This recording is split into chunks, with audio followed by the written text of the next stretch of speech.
결합되면서 당뇨는 특히 도시 지역에서 기하급수적으로 늘고 있다. 2000년 조사에서 인도의 도시지역 당뇨병 증가율은 12%로 불과 15년 사이 2배 이상의 증가율을 보였다. 당뇨의 원인이 되는 인슐린 저항성이나 인슐린을 생산하는 췌장의 베타세포 부족, 그리고 비만은 유전이 되는 것으로 밝혀졌습니다. 하지만 유전 비율은 아직 정확하게 밝혀내지 못했습니다. 단지 비만이나 당뇨병은 유전이 되고 이와 같은 질환은 인슐린 저항성을 일으키는 기본 원인이 된다는 것은 분명합니다.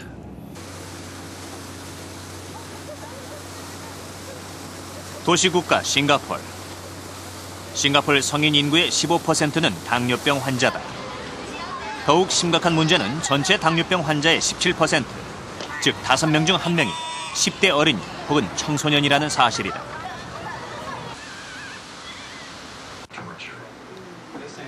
초등학교 교사인 리링. 식구들이 모두 TV를 보며 쉬는 시간에도 그녀는 실내 자전거 타기에 한창이다. 리링은 당뇨 환자다. 그녀가 당뇨 진단을 받은 것은 1999년, 갓 20살이 되던 해다. 처음엔 충격으로 약도 거부하고 자포자기했지만 이젠 현실을 받아들이고 충실히 자신의 혈당 관리를 해오고 있다. 너무 슬펐어요. 한편으로는 저는 당뇨 환자를 돌본 경험이 있기 때문에 당뇨에 대해서 상당히 잘 알고 있다고 생각하고 있었거든요.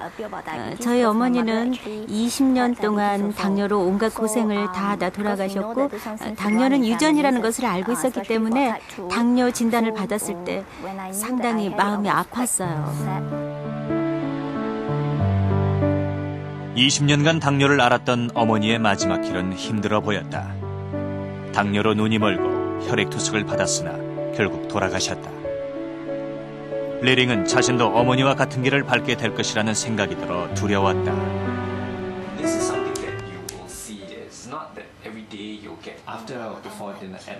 하지만 지금은 당뇨를 제때 발견해 적절한 병원 치료를 받을 수 있게 된 점을 다행이라 생각하고 있다. 부모님 2분 중에 한 분이라도 당뇨가 있다면 적절한 기간을 두고 정기적으로 검사를 해보는 것이 좋습니다. 계속 정상이다가 비정상적인 결과가 나오는 때를 빨리 발견할수록 당뇨로 넘어갈 가능성을 줄일 수 있기 때문입니다.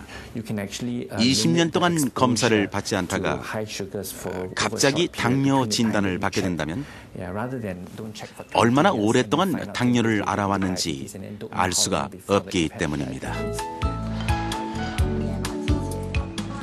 당뇨병에 유전적으로 취약한 동양인이 가족력에 큰 영향을 받는 것은 사실이다. 하지만 희망을 버리지 말아야 할 것은 당뇨병은 예방할 수 있고 발병 뒤에도 본인의 노력 여부에 따라 얼마든지 정상적인 생활이 가능하다는 것이다. 우리 의사들이 용기를 얻는 한 가지 다행스러운 사실은 어린이 청소년 당뇨 환자들의 경우 생활 습관을 바꾸고 운동량을 늘리고 체중을 줄임으로써 합병증 진행을 막을 수 있다는 겁니다. 때론 약물 치료가 필요하기도 하죠. 그래서 약물 치료로 보완한다면 건강하게 오래 살 수 있습니다. 예를 들면 제가 근시이기 때문에 안경을 쓰긴 하지만 안경을 쓰는 한 잘 볼 수 있는 것과 마찬가지 경우입니다.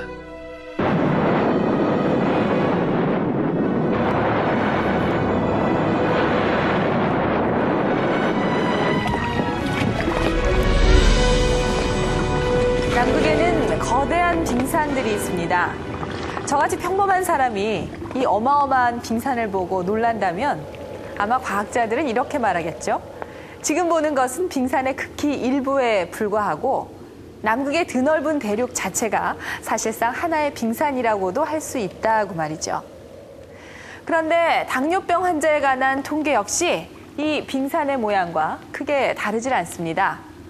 자신이 당뇨병에 걸려 있다는 것을 알고 전문 치료기관에서 치료를 받거나 상담하는 사람들의 숫자는 바로 이 수면 위의 빙산만큼밖엔 되질 않습니다.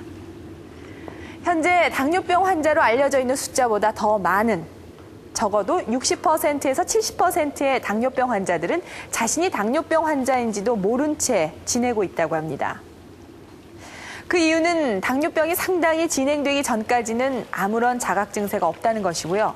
또 한 가지는 우리들이 자신의 혈압에 대해서는 신경을 써도 혈당에 대해서는 그다지 궁금해하지 않는다는 것 때문입니다.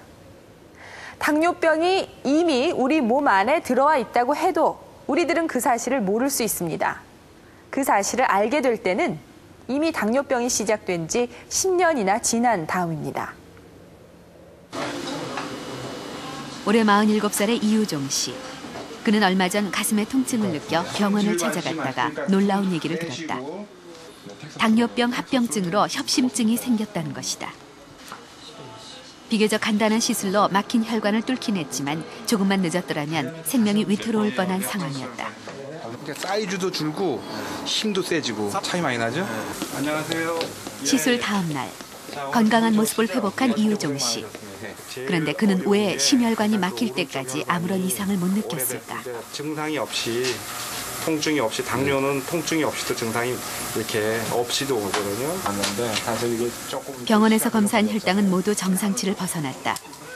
그는 자신이 당뇨병이라는 걸 알았지만 합병증에 대해서는 신경 쓰지 않았다고 한다. 모르겠어요. 잘은 몰라도 위험한 건 알고 있으니까. 근데 한 번도 혈당 검사 안 하셨다면서요? 내가 아프지 않았으니까 혈당 검사를 안 했지. 그렇게 심하게 아픈 게 없으니까 이렇게. 이유종 씨는 당뇨병 진단을 받은 것도 우연이었다. 몇 년 전 교통사고로 입원하면서 처음 자신의 혈당을 알게 된 것이다. 그러니 언제부터 당뇨병이 시작됐는지는 알 수 없는 일이다.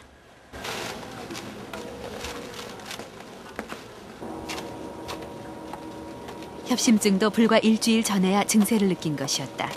갔다 오는데 이상하게 걸음걸이가 상쾌하지 못해. 숨이 좀 가쁘고 이렇게 못 걸어서 지금같이럼 좀 걸어가는 것도 좀 잘 걸어가는 거야 지금.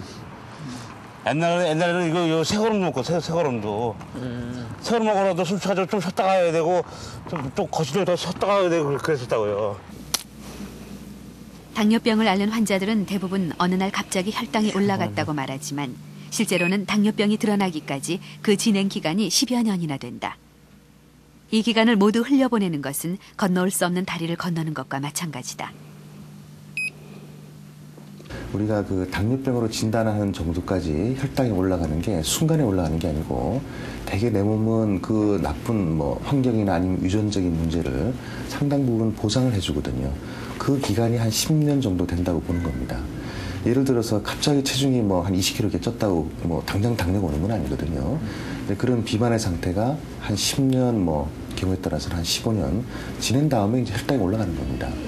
그렇기 때문에 우리가 이 당뇨 수준 될 때까지 당뇨병을 키워가지고 치료한다는 의미보다는 그 전 단계에서 발견해서 당뇨가 오지 않게 하는 게 중요하겠죠.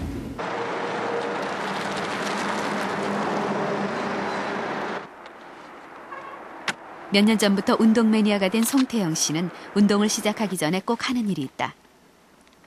간이 검사기로 혈당을 재는 것이다. 당뇨병 환자가 되고 나서부터 몸에 붙은 습관이다. 운동 전후에는 수시로 체크를 합니다.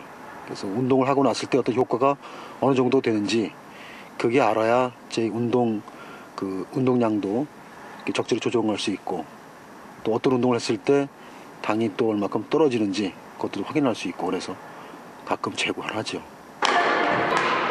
송태영 씨가 당뇨병을 발견한 건 1999년. 교통사고가 크게 나서 병원에 입원했다가 당뇨병이라는 것을 알았다. 그때 처음 한 혈당이 400에 가까웠다. 형님을 당뇨병 합병증으로 잃은 송태영 씨로서는 청천벽력 같은 소리였다. 혈당을 관리하기 위해 당장 운동을 시작했다. 우유 배달, 신문 배달에 이어 등산을 섭렵하고 요즘 새로 취미를 붙인 것이 배드민턴이다. 당이 상당히 200 이상 올라간 적이 있어요. 그래서 제가 그 부서를 좀 바꿔서 지금은 이제 좀 약간 좀 그래도 그나마 좀 한가한 데 가서 운동할 시간을 짬을 내서 지금 하고 있는 거죠. 그래서 다시 지금 많이 좋아지고 원상복귀 된 것 같아요. 지금 한 150 이상을 안 넘으니까 제가 만족합니다. 학생 시절부터 유도를 하고 건강 체질이었던 송태영 씨는 결혼을 한 뒤에 갑자기 살이 쪘다. 직장에서는 해마다 건강검진을 받았지만 각 항목의 정확한 수치보다도 정상이라는 종합 결과만 기억했다.